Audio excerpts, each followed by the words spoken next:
এবার একটা গল্প বলবো কোরআন হাদিসের বাহিরে। এখন আপনার বলবেন এখন তাফসীর তো 1 ঘন্টা ঠিকঠাক ছিল হুজুর, গল্প বলবেন কেন? বলা যাবে না? এটা শিক্ষার জন্য বলবো, বলা যাবে কি যাবে না? এই যে যে যুবকগুলো এসেছে সব তাগড়া, 19, 20, 21, 22 বয়স। বলবেন এই চলো নামাজে যাই, বলবে হুজুর প্যান্টটা আমার খারাপ, নামাজ পড়তে পারবো না। আছে না নাই? প্যান্ট খারাপ নয়, চরিত্র খারাপ। ছোট্ট একটা গল্প বলছি তাকওয়াকে ঘিরে, বুঝবেন, মেসেজ নিবেন। 2 নাম্বার মেসেজ বলবো, পুরস্কার দিয়ে দোয়া করে বাসায় ফিরে যাব। রাজি আছেন তো ইনশাআল্লাহ? যুবকরা একদিন ঠিক হবে বোঝাবার জন্য আমি একটা গল্প মাঝে মাঝে বলি। আমার বাসা তো খুলনায়, আমার ভাষার মধ্যে খুলনার টান মাঝে মাঝে চলে আসে, তা আমি কিছুটা খুলনার ভাষায় বলবো, শুনবেন তো ইনশাআল্লাহ? ওই ব্যাঙে আর সাপে ছিল চরম বন্ধুত্ব। আমাকে বলতে হবে ব্যাঙ আর সাপ। এই যে স্যাররা কথা কয়, আপনারা কথা কন না। What is this? ব্যাঙ আর সাপ। তো একদিন ব্যাঙ আর সাপ বসে আছে মাঠের উপরে। তো ব্যাঙ কছে, বন্ধু তোমার চেহারা বড্ড সুন্দর বন্ধু, তোমার যে গায়ের রং জাস্ট ওয়াও, তোমার যে ফসফস করা স্টাইল দেখতে চরম ভালো লাগে বন্ধু, খুবই সুন্দর তুমি দেখতে। তো সাপ পামটাম খেয়ে ফুলে গেছে। বন্ধু আমি সত্যি সুন্দর নাকি বন্ধু? বলতো হয় বন্ধু তুমি সত্যি সুন্দর, অনেক সুন্দর। তো এত প্রশংসা খেয়ে তো ফুলে গেছে। এখন ব্যাঙ বলছে, বন্ধু সবই ঠিকঠাক আছে, তবে তোমার একটা বিষয় আমার বড্ড ভালো লাগে না, একদম খারাপ লাগে দেখতে। বলছে কি কওদি বন্ধু, কি খারাপ লাগে তোমার? তো বলছে, বন্ধু তোমার চেহারাও সুন্দর, রঙও সুন্দর, ফসফসও সুন্দর, বাট তুমি যখন রাস্তা দিয়ে হাঁটো বন্ধু, সোজা হয়ে হাঁটতে পারো না, ত্রিং বিরিং করে হাঁটো। এই ত্রিং বিরিংটা আমার পছন্দ হয় না বন্ধু, তুমি কি সোজা হয়ে হাঁটতে পারো না?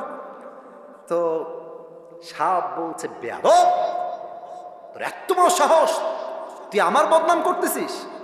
তোরা আজকে খাইছি, এমনি ফস করে উঠছে।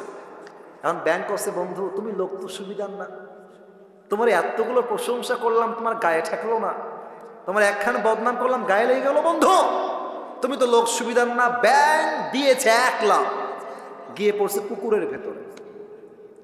এখন সাপ যে ফস করে উঠছে, পাশে ছিল এক রাখাল। রাখাল করছে, কিডারে?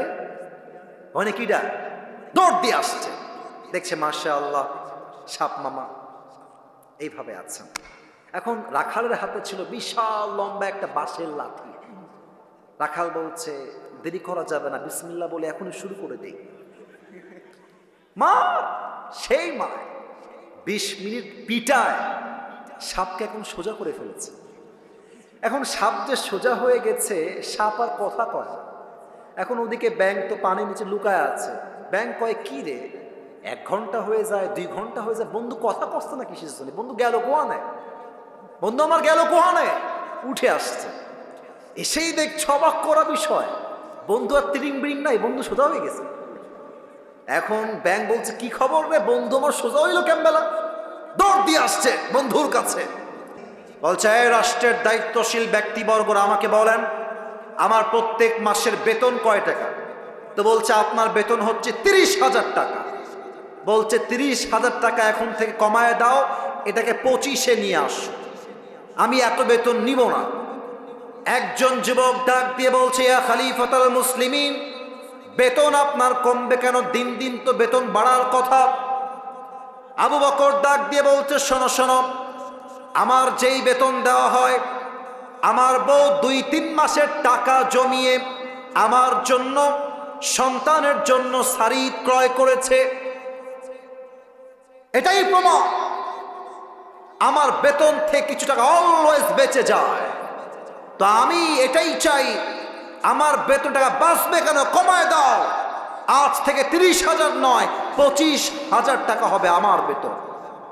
তো এক সাহাবী বলছে, ইয়া খলিফাতুল মুসলিমিন, মাত্র 5,000 টাকা থাক না, কমাইতে হবে কেন? থেকে যাক, রেখে দেন। আবু বকর বলছে, ঠিক আছে আমি রেখে দিব, বাট আমাকে যদি আল্লাহ কিয়ামতের দিন হিসাব নেয় যে তুমি রাষ্ট্রের 5,000 টাকা মেরে খেয়েছিলা কিনা, তুমি আমাকে বলো যে এই দায়ভারটা তুমি তোমার ঘাড়ে বহন করবা। আল্লাহু আকবার। মাত্র কয়েকটা টাকা, এত হাজার কোটি টাকা রয়েছে, মাত্র 5,000 টাকার জন্য আল্লাহর ভয় রেখেছে। এই ভয় যদি শেখ হাসিনার থাকতো, একটা ছাত্র রাস্তায় তার বুকের তাজা রক্ত ঝরিয়ে শহীদ হওয়া লাগতো না। এদের মাঝে সব ছিল, আল্লাহর ভয় ছিল না। অতএব আমাদের কথা একটা, আগামীর বাংলাদেশে কোনো নারী নেতৃত্বই আমরা দেখতে চাই না। আগামীতে আমরা আমার মাতৃভূমি বাংলাদেশে এমন একজন প্রধানমন্ত্রী দেখতে চাই, যিনি একই সময়ে দেশের প্রধানমন্ত্রী হবেন এবং তার যোগ্যতা এতটা হাইলি কোয়ালিফাইড হবে, তিনি চাইলে জাতীয় মসজিদ বাইতুল মুকাররমে দাঁড়িয়ে জুমার খুতবা দেওয়ার যোগ্যতাও রাখবে।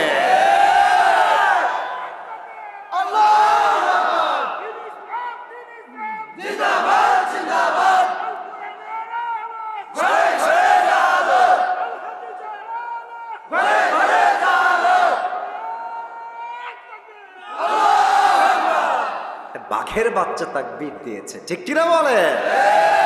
আমার সঙ্গে একবার দিবেন তো, জাস্ট একবার কাশি দেন সবাই। নারায়ে তাকবীর। তাহলে তাকওয়ার 2 নাম্বার সংজ্ঞা হলো, কেউ দেখে না, কেউ শোনে না, শোনে একজন, দেখে একজন। তিনি কে? এবার একটা গল্প বলবো কোরআন হাদিসের বাহিরে। এখন আপনারা বলবেন, এখন তাফসীর তো 1 ঘন্টা ঠিকঠাক ছিল হুজুর, গল্প বলবেন কেন? বলা যাবে না? এটা শিক্ষার জন্য বলবো, বলা যাবে কি যাবে না? এই যে যে যুবকগুলো এসেছে সব তাগড়া, 19, 20, 21, 22 বয়স। বলবেন এই চলো নামাজে যাই, বলবে হুজুর প্যান্ট আমার খারাপ, নামাজ পড়তে পারবো না। আছে না? না, প্যান্ট খারাপ নয়, চরিত্র খারাপ। ছোট্ট একটা গল্প বলছি তাকওয়াকে ঘিরে, বুঝবেন, মেসেজ নিবেন। 2 নাম্বার মেসেজ বলবো, পুরস্কার দিয়ে দোয়া করে বাসায় ফিরে যাব। রাজি আছেন তো ইনশাআল্লাহ? যুবকরা একদিন ঠিক হবে বোঝাবার জন্য আমি একটা গল্প মাঝে মাঝে বলি। আমার বাসা তো খুলনায়, আমার ভাষার মধ্যে খুলনার টান মাঝে মাঝে চলে আসে, তা আমি কিছুটা খুলনার ভাষায় বলবো, শুনবেন তো ইনশাআল্লাহ? ওই ব্যাঙে আর সাপে ছিল চরম বন্ধুত্ব। আমাকে বলতে হবে ব্যাঙ আর সাপ। এই যে স্যাররা কথা কয়, আপনারা কথা কন না। What is this? ব্যাঙ আর সাপ। তো একদিন ব্যাঙ আর সাপ বসে আছে মাঠের উপরে।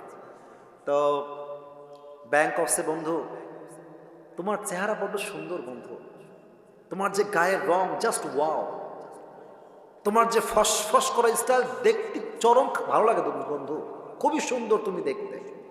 তো সাপ পামটাম খেয়ে ফুলে গেছে। বন্ধু আমি সত্যি সুন্দর নাকি বন্ধু? বলতো হয় বন্ধু তুমি সত্যি সুন্দর, অনেক সুন্দর। তো এত প্রশংসা খেয়ে তো ফুলে গেছে। এখন ব্যাঙ বলছে, বন্ধু সবই ঠিকঠাক আছে, তবে তোমার একটা বিষয় আমার বড্ড ভালো লাগে না, একদম খারাপ লাগে দেখতে। বলছে কি কওদি বন্ধু, কি খারাপ লাগে তোমার? তো বলছে, বন্ধু তোমার চেহারাও সুন্দর, রঙও সুন্দর, ফসফসও সুন্দর, বাট তুমি যখন রাস্তা দিয়ে হাঁটো বন্ধু, সোজা হয়ে হাঁটতে পারো না, ত্রিং বিরিং করে হাঁটো। এই ত্রিং বিরিংটা আমার পছন্দ হয় না বন্ধু, তুমি কি সোজা হয়ে হাঁটতে পারো না?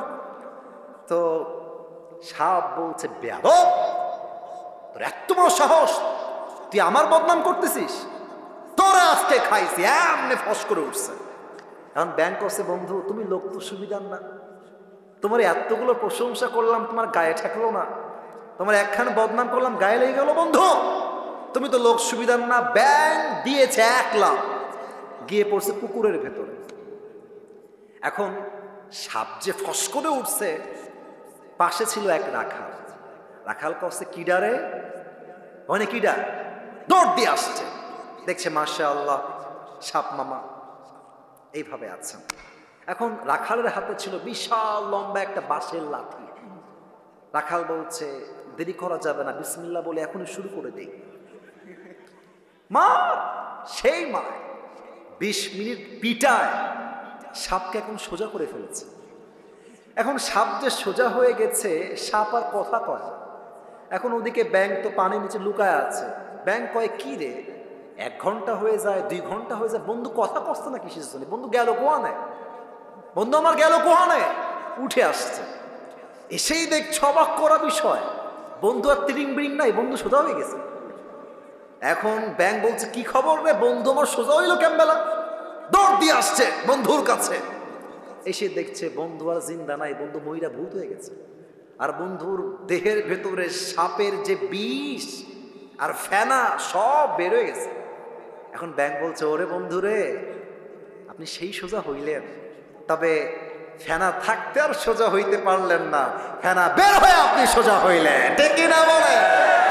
তো তোমরা যারা বলো হুজুর প্যান্ট খারাপ, নামাজ পড়বো না, আরে এখনই কি নামাজের বয়স নাকি? কেবল তো 20, বিয়ে করব, বউ হবে, বাচ্চা হবে, বাচ্চার বাচ্চা হবে, নানা হব, দাদা হব, তারপরে নামাজ পড়বো। বেটা, সাপের বিষ বের হওয়ার পরে সাপ যেমন সোজা হয়ে লাভ পায় নাই, যৌবন কাল পেরিয়ে গেলে ভালো হয়ে 2 পয়সা লাভ পাবা না। অতএব ভালো হতে চাইলে এটাই রাইট টাইম। আর একটা কথা মনে পড়ে গেল, বলা যাবে না, না রাগ করবেন মনে, টাইম তো শেষ, বলা যাবে যাবে। আমাদের উত্তরবঙ্গে একজন হুজুর আছেন, ওনার নাম হচ্ছে, অনেকে শুনেছেন হয়তো বা, বজলুর রশিদ হুজুর। হ্যাঁ শুনেছেন সবাই, যদিও মুরব্বী সিনিয়র, বাট খুব মজার মানুষ, মজার মজার কথা বলে। তো উনি সেদিন বললেন যে যুবক বয়সে যে ভালো হইতে পারে না, ও জীবনেও ভালো হইতে পারে না। বোঝাবার জন্য একটা এক্সাম্পল দিলেন। এক ছেলে বাপের সঙ্গে ঝগড়া, বাপকে একদম মাইরা ফেলছে, রেগে গিয়ে একদম মেরে ফেলছে। এখন ভাবতেছে মেরে তো ফেললাম, এখন তো আমার জেল হয়ে যাবে, বাঁচা যায় কেমন করে? এখন এলাকার মুরব্বীদের কাছে গিয়েছে, মুরব্বী একটা বুদ্ধি দেন, এই হত্যার দায়ভার থেকে বাঁচতে চাই। তো মুরব্বীরা বলছে বাবা আমাদের কাছে কোনো বুদ্ধি নাই, শৈলকুপায় যাও, এক মুরব্বী আছে, যদিও বা নাই, আমি জাস্ট এক্সাম্পল হিসেবে বলছি, যে মুরব্বী যুবককালে খুব বদমাইশ ছিল, মুরব্বী হয়ে হজ করে এখন দাড়ি টুপি রেখে আল্লাহওয়ালা হয়ে গেছে, ওনার কাছে যাও, উনি বুদ্ধি দিবেন। যুবক বলছে তাই নাকি, ঠিক আছে আমি সেখানে যাব। শৈলকুপা আসছে, মুরব্বী একটা বুদ্ধি দেন, বাপকে তো আমি মাইরা ফেলছি রাগের ঠেলায়। মুরব্বী বলছে বেয়াদব কোথাকার, তুই কি ভাবিস আমি খারাপ আছি নাকি? আমি তো ভালো হয়ে গেছি। যদি আমি ভালো না হতাম, আগের মতোই খারাপ থাকতাম, তাহলে বলতাম যেহেতু মেরেই ফেলেছিস কিছু করার নাই, এখন তুই রশি দিয়ে ফাঁসি টাঙায়, তো মানুষ বলবে রশি দিয়ে ফাঁসি দিয়ে মরে গেছে, যেহেতু আমি ভালো হয়ে গেছি তাই আমি তোকে বলবো না। বুঝলে বুঝপাতা, না বুঝলে? তার মানে তাকওয়া যদি অর্জন করতে চান, বৃদ্ধ বয়সে নয়, যুবক বয়সে মুত্তাকি হওয়া লাগবে। 1 নাম্বার শেষ, 2 নাম্বারটা বলেই আমরা পুরস্কার দিব। 2 নাম্বারটা হচ্ছে প্রকৃতপক্ষের মুসলমান না হয়ে কবরে এসো না। বলেন তো এই দেশটা কাদের দেশ? এই যে এইদিকে সোনামণিরা এইদিকে তাকাও, এই দেশটা কাদের দেশ? মুসলমানদের দেশ। আমি বলতে খুব লজ্জা পাচ্ছি, আমার কথা শেষ, আর কোনো কথা নাই। এই ভারত বাংলাদেশের সবচেয়ে বড় শত্রু। আর যে সাংবাদিকগুলো আছে, এদেরকে আমার সাংবাদিক মনে হয় না, মনে হয় হকার। আর একটা আছে দেখবেন, বাংলাদেশ আর থাকবে না, না বাংলাদেশ আর থাকবে না। তা আমি বলি তুমি চট্টগ্রাম নিবা, ফেনী নিবা, তো আসো, নিতে হলে তো আসতে হবে, তখন তোমার সঙ্গে খেলা হবে। আমার তো বিশ্বাস খুলনার সন্তান হিসেবে ভারতের এই সমস্ত কুলাঙ্গার সাংবাদিকদেরকে সাইজ করবার জন্য কাউকে দরকার নাই, ঝিনাইদহের সন্তান নাই, এনাফ হয়ে যাবে। আর এই বেটাকে দেখলে আমার পুরুষ না, মনে হয় হিজড়া। আর কেমনে যেমন একবার ত্রিং বিং করে ওইদিকে যায়, ওখান থেকে আবার এইদিকে যায়। ওকে দেখলে মনে হয় যে বেটা সাংবাদিক না হয়ে ঢাকার গুলিস্তানে জাইঙ্গা বিক্রি করলে বেশি মানাবে। আল্লাহ ওরে সঠিক বুঝ দান করুক, পড়েন সবাই আমিন। তো প্রকৃত মুসলমানকে যে দাঙ্গাকে পছন্দ করে না, যে মারামারিকে পছন্দ করে না। আমার দেশে মুসলমান থাকবে, হিন্দু থাকবে, বৌদ্ধ থাকবে, খ্রিস্টান থাকবে, চাকমা থাকবে, সব বিধর্মীরা থাকবে, তবে মাথায় ইনস্টল দেওয়া লাগবে এটা দাদা বাবুর দেশ নয়, এটা ভারত নয়, এটা দিল্লি নয়, এটা কলকাতা নয়, এটা বাংলাদেশ। আল্লাহ আমাদের সবাইকে ধর্মীয় পরিপূর্ণ অঙ্গন যেইটা আছে এখান থেকে পরিপূর্ণ মুসলমান হওয়ার তৌফিক দান করুক। পড়েন সবাই আমিন। প্রকৃত মুসলমান হওয়ার জন্য কি লাগবে? হাতটা মুসলমান হতে হবে। হাত মুসলমান হবে কখন? যখন আপনি হাত দিয়ে হারাম কাজ করবেন না। চোখ মুসলমান হবে কখন? যখন চোখ দিয়ে আপনি হারাম কোনো জিনিস দেখবেন না। জবানটা মুসলমান হবে কখন? যখন জবান দিয়ে আপনি অশ্লীল কোনো হারাম গালি দিবেন না। আপনার পেটটা কখন হবে মুসলমান? যখন এই পেটে কোনো হারাম খাবার যাবে না। আপনার পা মুসলমান কখন হবে? এই পা দিয়ে আপনি যখন কোনো সিনেমা হলের দিকে হেঁটে হেঁটে যাবেন না। ঠিক কিনা বলেন? পুরো দেহটাকে মুসলমান বানাইতে হবে। সকলেই বলেন আমিন।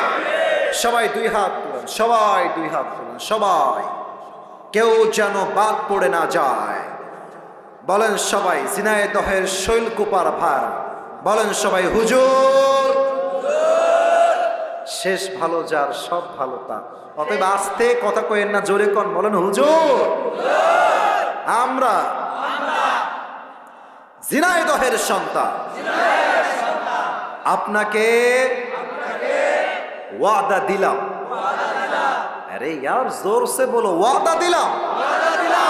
দোয়া না করে আমরা কেউ, আমার দুই হাত দেখবেন, আমি যেমনে বলবো exactly you have to copy. আপনাকে এমনিই বলতে হবে। বলেন যাব না। আস্তে হয়ে গেছে, আমি কিন্তু বুঝি। বলেন সবাই যাব না। বলেন সবাই ইনশাআল্লাহ। হাত নামান। এবার পুরস্কার দিয়ে দোয়া হবে। 12টার সময় ক্লোজ হবে। আজকের ওয়াজের চাইতে ফজরটা জামাতে পড়া 1000 গুণ বেশি দামি ঝিনাইদহের ভাই। আমি পুরস্কার দিব পুরো ওয়াজটাকে 1 থেকে 1.5 মিনিটে। জাস্ট সারাংশ বলছি। যে যুবকটা দাঁড়াবা, একটু মনোযোগ দাও। এই টুপি পাওয়ার জন্য তোমার অনেক বেশি হেল্পফুল হবে বলে আমি আশা রাখছি। আজকে আমরা তাফসীর পেশ করেছি 4 নম্বর পারার 2 নম্বর পৃষ্ঠা, সূরা আলে ইমরানের 102 নম্বর আয়াত। এই আয়াতে আল্লাহ তাআলা মোট 2টা মেসেজ দিয়েছেন। যে কোনো আয়াতের তাফসীর পেশ করতে 4টা বিষয় লাগে। 1 সঠিক তেলাওয়াত, 2 তরজমা, 3 ব্যাখ্যা, 4 শিক্ষা। আমরা জেনেছিলাম 2টা মেসেজ হচ্ছে এইরকম। 1 আল্লাহকে ভয় করো, ভয় করার মতো। 2 নাম্বার প্রকৃতপক্ষের মুসলমান না হয়ে কবরে শোনা। তাকওয়ার ব্যাপারে বলেছিলাম, তাকওয়া হচ্ছে একটা ব্যবসার মতো। আর এই ব্যবসার লাভ বলেছিলাম কয়টা? 3টা। বলেন সবাই কয়টা? একটু জোরে বলেন কয়টা? 1 তাকওয়ার ব্যবসার প্রথম লাভ হলো বিপদে পড়লে কোনো টেনশন নাই, উদ্ধার করবে একজন, তিনি কে? আল্লাহ। 2 নাম্বার তাকওয়ার ব্যবসার 2 নাম্বার লাভ হলো রিজিকের কোনো টেনশন নাই। যে মুত্তাকি, তার রিজিককে আল্লাহ এমন জায়গার থেকে দিবে মুত্তাকি বান্দা কল্পনাও করতে পারবে না রিজিকটা আসলো কই থেকে। সুবহানাল্লাহ। 3 নাম্বার লাভ হলো তাকওয়া যেই বান্দার হৃদয়ে থাকবে, একটা জান্নাতের মালিক হবে না, সে 2টা জান্নাতের মালিক হয়ে যাবে। জোরে সরে পড়েন সুবহানাল্লাহ। এই হচ্ছে তাকওয়ার ব্যবসা এবং তাকওয়ার লাভ। তারপরে বলেছিলাম যে তাকওয়া আসলে কাকে বলে। 2টা অর্থ বলেছিলাম। ভেরি শর্টকাট বলছি, এটা বলেই 2 নাম্বারটা বলে শেষ করে দিব। একটা সংজ্ঞা হলো হালালকে অ্যাকসেপ্ট করতে হবে, হারামকে অ্যাভয়েড করতে হবে। অর্থাৎ হারাম আছে যেখানে আমরা নাই সেখানে, হালাল আছে যেখানে আমরা আছি। 1 নাম্বার ডেফিনেশন শেষ। হালালকে অ্যাকসেপ্ট করবেন, হারামকে বাদ দিবেন, আপনি আল্লাহর চোখে মুত্তাকি হয়ে যাবেন। নাম্বার 2 তাকওয়া মানে কেউ দেখে না, কেউ শোনে না, কেউ জানে না, বাট আমাকে অলওয়েজ অবজার্ভ করে একজন আওয়াজ দিয়ে বলেন সবাই তিনি কে? আল্লাহ। সেই ক্ষেত্রে 2টা হাদিস বলেছিলাম। 1 ওমরে ফারুকের হাদিস। ওই মেয়ের সঙ্গে তার ছেলের বিয়ে দিয়েছেন টাকার জন্য নয়, রূপের জন্য নয়, বাড়ির জন্য নয়, একমাত্র তাকওয়ার গুণ দেখে বিয়ে দিয়েছেন। ঠিক কিনা বলেন? এক নাম্বার হাদিস শেষ। 2 নাম্বার বলেছিলাম এই রাষ্ট্র দুর্নীতিমুক্ত হবে তখন যখন এই রাষ্ট্রের প্রত্যেকটা নেতা হৃদয়ে আল্লাহর ভয় থাকবে। আবু বকর রাদিয়াল্লাহু তাআলা আনহু বেতন বলেছিলাম এক্সাম্পল হিসেবে 30,000। যখন তার বউ সারিদ কিনলো টাকা বাঁচিয়ে, উনি বুঝে গেলেন বেতনটা একটু বেশি হয়ে যায়, উনি কমিয়ে দিলেন। একটাই কারণ, এটার কিয়ামতে হিসাব হবে, সেই ভয় তার অন্তরে আল্লাহ দিয়েছেন। অতএব আমি যত দুর্নীতি করি, দেশের টাকা বিদেশে পাচার করি, যত যাই করি, কেউ না দেখলেও দেখে একজন, তিনি কে? 1 নাম্বার তাকওয়া শেষ। 2 নাম্বার হচ্ছে do not die expect as a Muslim. মুসলমান না হয়ে কবরে শোনা। মুসলমান কখন হব? চোখ যখন মুসলমান হবে, হাত যখন মুসলমান হবে, পা যখন মুসলমান হবে, জবান যখন মুসলমান হবে, পেট যখন মুসলমান হবে। পা মুসলমান হবে কখন? যখন এই পা দিয়ে হারাম কোনো কাজে আমরা পদক্ষেপ নিব না। হাত মুসলমান হবে কখন? যখন এই হাত দিয়ে আমি মাস্টারবেশন করব না, যখন এই হাত দিয়ে আমি চুরির দিকে হাত বাড়াবো না, তখন আমার হাতটা মুসলমান হবে। এই চোখ মুসলমান হবে কখন? যখন আমি এই চোখ দিয়ে কোনো গায়রে মাহরাম নারীর দিকে চোখ তুলে তাকাবো না। আমার জিহবা মুসলমান হবে কখন? যখন আমি জিহবা দিয়ে কোনো গীবত করব না, গালি দিব না। আমার পেট মুসলমান হবে কখন? যখন আমার এই পেটে হারাম কোনো খাদ্য প্রবেশ করবে না। ঠিক কিনা বলেন? এই 2টা মেসেজ এবং তাকওয়ার ব্যবসার লাভ 3টা। আমি প্রশ্ন করলে উত্তর দিতে পারবে, 3বার চান্স দেওয়া হয়। বেঁধে গেলে আমি উত্তর নিজেই বলে দেব 3বার যদি বেঁধে যাও। এমন কোন যুবক যে বারবার প্রশ্ন করলে উত্তর দাঁড়িয়ে যাও বাঘের বাচ্চার মতো, কে আছে? একজন আছে, পাওয়া গেছে। ভাই আপনি এই পাশে চলে আসেন, এই পাশে। খুব মনোযোগ দিয়ে শুনছিল, আমি জানালাম থাকার সময় তাকে দেখলাম যে খুব মনোযোগ দিয়ে শুনছে। এই পাশে একদম মাইকটা নিবেন। আমার ঝিনাইদহের শৈলকুপার ভাইয়ার আমার দিকে তাকান। নিয়ম বলে দেই, আমার ভাই 3বার বেঁধে গেলে আমি তাকে হেল্প করব, উত্তর বলে দিব। সে না পারলে আরেকজনকে চান্স দেওয়া হবে। আর 2 নাম্বার নিয়ম হলো, যারা অডিয়েন্স এখন এসেছেন, বসে আছেন, দে আর মাই রিয়েল অডিয়েন্স। যারা 2-1 জন চলে গেছে, হয়তো আমার চেহারা দেখতে তারা এসেছে, বাট এখন যারা এসেছে আমাকে দেখার জন্য কেউ আসে নাই, একমাত্র আল্লাহর ভালোবাসাই তারা মাহফিলে অংশগ্রহণ করেছে। ঠিক কি না? এদিকে আসেন। 2 নাম্বার নিয়ম হচ্ছে আপনাদের জন্য, এদিকে ঘুরে তাকান। আচ্ছা, বুঝতে পেরেছি, ওটা বুঝে গেছি। আমি এই নিয়ম বলে দেই, আমার ভাই যখনই কোনো উত্তর দিয়ে দিবে, আপনারা সবাই জবান খুলে বলবেন মারহাবা। বলেন সবাই মারহাবা। কেউ যেন উঠে যাবেন না। আমি দোয়া শেষ না করা অবধি কাউকে যেন না দেখি উঠে যাচ্ছে না। চরম বেয়াদবি হবে, এটা আমার সম্মানেও আঘাত লাগবে, এটা কোরআনকে অসম্মান করা হবে। জাস্ট 5টা মিনিট আর ধৈর্যের পরিচয় দিবেন। ভাই সালাম দেন সবাইকে। আসসালামু আলাইকুম ওয়া রাহমাতুল্লাহি ওয়া বারাকাতুহু। ওয়ালাইকুম আসসালাম ওয়া রাহমাতুল্লাহি ওয়া বারাকাতুহু। উত্তরটা একটু আসতে হয়েছে, আবার সালাম দাও। আসসালামু আলাইকুম ওয়া রাহমাতুল্লাহি ওয়া বারাকাতুহু। ওয়া আলাইকুম আসসালাম ওয়া রাহমাতুল্লাহি ওয়া বারাকাতুহু। প্রিয় ভাই, আপনার কোনো ভয় নাই। আপনি ঝিনাইদহের ছেলে, এখানকার ছেলে। আপনার কথা হবে বিড়ালের বাচ্চার মতো নয়, সিংহের মতো গর্জন দিয়ে। ঠিক কি না? আপনার সবাই একবার প্র্যাকটিস স্বরূপ আমার ভাইকে সাধুবাদ জানিয়ে বলেন সবাই মারহাবা। ভাইয়া আপনি বলেন যে আজকে আমরা কোন সূরা থেকে তাফসীর পেশ করেছি? সূরাতুল আলে ইমরান। মারহাবা বলেন। আচ্ছা বলেন তো, ওই আয়াতে আল্লাহ আমাদের জন্য মোট কয়টা মেসেজ দিয়েছেন? 2টা মেসেজ। মারহাবা। প্রথম মেসেজটা কি ছিল? ইয়া আইয়ুহাল্লাযীনা আমানুত্তাকুল্লাহা হাক্কা তুকাতিহি। হ্যাঁ, আল্লাহকে ভয় করতে হবে এবং ভয় করার মতো করতে হবে। মারহাবা। দুই নম্বরটা হলো ওয়ালা তামুতুন্না ইল্লা ওয়া আনতুম মুসলিমুন, যেটা আল্লাহ তাআলা বলছে যে মুসলমান না হয়ে তোমরা কবরে এসো। মারহাবা। সে তো পেরে যাবে, কোনো সমস্যা নাই। মাশাআল্লাহ। ভাই আমার বলেন তো, তাকওয়া বলেছিলাম একটা ব্যবসার মতো, যদিও এটা আপনার মাইন্ডে নেবেন না, এটা জাস্ট মোটিভেট করার জন্য বলেছিলাম। বলেন তো প্রিয় ভাই, আমি কয়টা বলেছিলাম? 3টা। সে বলবে। জি বলেন 3টা কি কি? 1 নম্বর হলো হ্যাঁ হ্যাঁ পারবেন। ওমাই ইয়াত্তাকিল্লাহ ইয়াজআল লাহু মাখরাজা, ওটা স্মরণ করলে পারবেন। 1 নাম্বার তাকওয়া অর্জন করলে বিপদে আপদে। 1 নম্বর তাকওয়া অর্জন করলে বিপদে আল্লাহ তাআলা অবশ্যই পাশে থাকবেন। 2 নাম্বার 2 নাম্বার রিজিকের অভাব দূর করবে। মারহাবা। 3 নাম্বার খুবই সহজ, ওই যে 2টা বলেছিলাম। এই তো আপনি ইঙ্গিত দিয়েছেন, এনাফ, ইঙ্গিত দিলে এনাফ। 2টার মালিক হবে, পারবে পারবে। আল্লাহ রাব্বুল আলামিনকে 2টা জান্নাতের মালিক বানাবে। আরে ভাই 2-1টা বাদ দিয়ে এত মিডিয়া এত ক্যামেরা আমরা আছি, তবুও যেভাবে বলছে বোঝাই যাচ্ছে জিনাদের সন্তান আল্লাহকে বাদ দিয়ে আর কাউকে ভয় পায় না। 2টা জান্নাতের মালিক হবে। এবার আপনি বলেন তো তাকওয়া কাকে বলে, এটা বোঝাবার জন্য 2টা তারিফ বা সংখ্যা বলেছিলাম, কি কি বলতে পারবেন? ঘটনা বলতে না, তাকওয়া আসলে কাকে বলে? একটা হচ্ছে হালালকে অ্যাকসেপ্ট করতে হবে, বলেন ওইটা। 1 নাম্বার হালালকে অ্যাকসেপ্ট করতে হবে, হারামকে বাদ দিতে হবে। হ্যাঁ, আরেকটা হলো তাকওয়া মানে হ্যাঁ সহজ, আমি যখন অন্ধকারে গুনাহ করি অন্যায় করি, বলেন ক্লু দিয়েছি।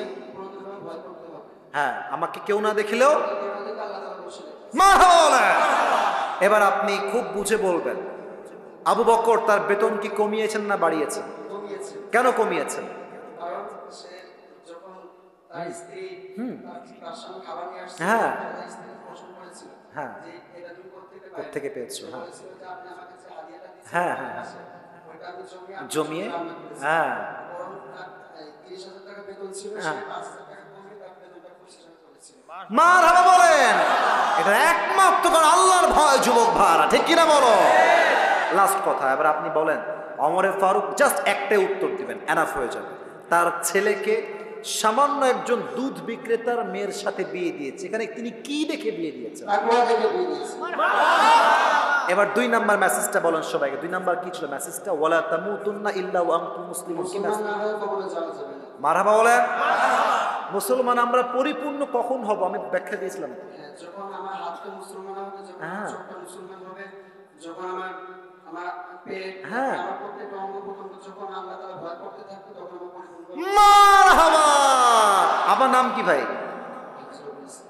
রফিকুল ইসলাম, রবিউল ইসলামকে আল্লাহ কবুল করুক। পড়েন সবাই আমিন।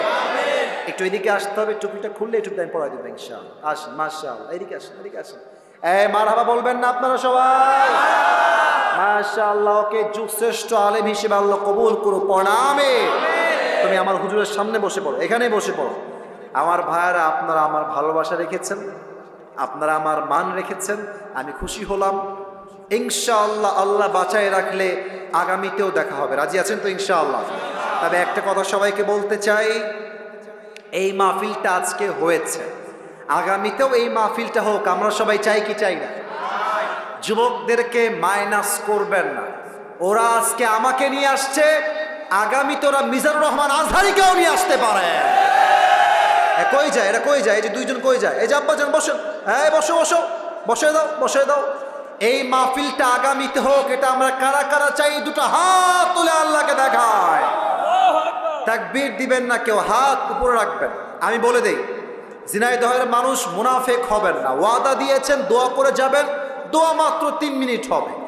এই মুহূর্তে ভলেন্টিয়ার্স ভাইরা সবাই যাবেন, সবাই 2 হাত পকেটে দিবেন, আমি দোয়া করব, দোয়ার মাঝে কালেকশনটা হয়ে যাবে, দোয়া শেষ, হাত মিলাবো, বিদায় নিয়ে বাসায় যাব। রাজি আছেন তো ইনশাআল্লাহ?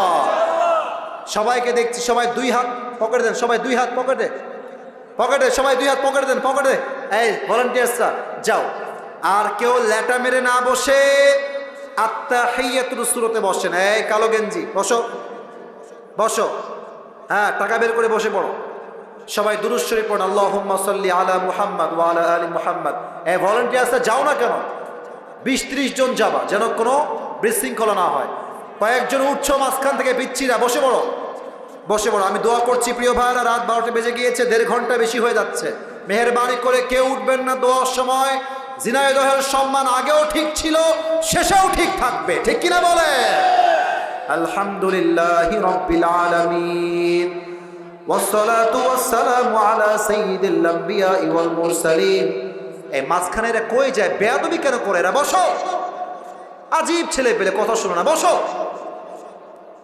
ওয়াসসালাতু ওয়াসসালামু আলা সাইয়্যিদিল আম্বিয়া ওয়াল মুরসালিন ওয়া আলা আলিহি ওয়া আসহাবিহি আজমাইন। আল্লাহ রাব্বুল আলামিন ঝিনাইদহের জমিনে এই শৈলকুপার জমিনে তোমার শাহী দরবারে হাত তুলেছি আল্লাহ।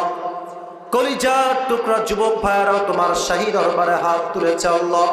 মেহেরবানি করে সবাইকে তুমি ইসলামের খাদেম হিসেবে কবুল এবং মঞ্জুর করে নাও আল্লাহ। আল্লাহ রাব্বুল আলামিন দয়া করে মেহেরবানি করে আমার যে কলিজার টুকরা মুরব্বী আব্বাজানরা হাত তুলেছে, প্রত্যেকটা মুরব্বী আব্বাজানকে তুমি আবু বকর রাদিয়াল্লাহু তাআলা আনহুর মতো ইসলামের সৈনিক হিসেবে কবুল এবং মঞ্জুর করে নাও আল্লাহ। আল্লাহ রাব্বুল আলামিন দয়া করে মেহেরবানি করে আমাদের পক্ষ হতে যাদের জনম দুঃখিনী আম্মা জান, জনম দুঃখী আব্বা জান বিদায় নিয়ে অন্ধকার কবরে চলে গিয়েছে, সকলের কবরকে তুমি জান্নাতের বাগান হিসেবে কবুল এবং মঞ্জুর করে নাও আল্লাহ। আল্লাহ রাব্বুল আলামিন দয়া করে মেহেরবানি করে আমার যে যুবক ভাইরা আজকের মাহফিলকে বাস্তবায়ন করবার জন্য মাথার ঘাম পায়ে ফেলে তারা পরিশ্রম করেছে আল্লাহ, আমার কলিজার টুকরা যুবক ভাইদের পরিশ্রমকে তুমি তোমার সন্তুষ্টির ওয়াসিলা হিসেবে কবুল এবং মঞ্জুর করে নাও আল্লাহ। আল্লাহ রাব্বুল আলামিন আজকের মাহফিলকে বাস্তবায়ন করবার জন্য যারা অর্থ দিয়ে সহযোগিতার হাত বাড়িয়েছে, সকলের দানকে তুমি তোমার সন্তুষ্টির ওয়াসিলা হিসেবে কবুল এবং মঞ্জুর করে নাও আল্লাহ। আল্লাহ রাব্বুল আলামিন দয়া করে মেহেরবানি করে আজকের মাহফিলে যেই মায়েরা বোনেরা আমার ওয়াজ শুনেছে আল্লাহ, প্রত্যেকটা মা বোনকে তুমি ফাতেমা রাদিয়াল্লাহু তাআলা আনহার চরিত্রে চরিত্রবান হওয়ার তৌফিক দান করে দাও আল্লাহ। আমার যেই যুবক ভাইরা দিনরাত পরিশ্রম করে আজকের এই মাহফিলকে বাস্তবায়ন করেছে, নেক্সট বছর এর চাইতে আরো সুন্দর মাহফিল যেন করতে পারে আল্লাহ, সেই তৌফিক আমার যুবক ভাইদেরকে তুমি পরিপূর্ণরূপে দান করে দাও আল্লাহ। আল্লাহ রাব্বুল আলামিন সর্বশেষ একটা দোয়া করে তোমার শাহী দরবার থেকে বিদায় নিব আল্লাহ। সেই 10:25 থেকে নিয়ে এখন রাত বাজে 12টা পার, যুবক ভাইয়ারা মুরব্বী আব্বা জানরা অত্যন্ত ধৈর্যের সাথে এই 1.5 ঘন্টার বেশি সময় ধরে কোরআন থেকে হাদিস থেকে প্রত্যেকটা কথা দিল থেকে শ্রবণ করেছে আল্লাহ। আজকের এই মাহফিলে আমরা সবাই যেমন একসঙ্গে বসতে পেরেছি, জান্নাতুল ফেরদাউসে সবাই যেন একসঙ্গে মেহমান হতে পারি, সেই তৌফিক আমাদের সবাইকেই তুমি দান করে দাও আল্লাহ। রব্বানা তাকাব্বাল মিন্না ইন্নাকা আনতাস সামিউল আলিম ওয়া তুব আলাইনা ইন্নাকা আনতাত তাওয়াবুর রহিম। সুবহান রাব্বিকা রাব্বিল ইজ্জাতি আম্মা ইয়াসিফুন ওয়া সালামুন আলাল মুরসালিন ওয়ালহামদুলিল্লাহি রাব্বিল আলামিন।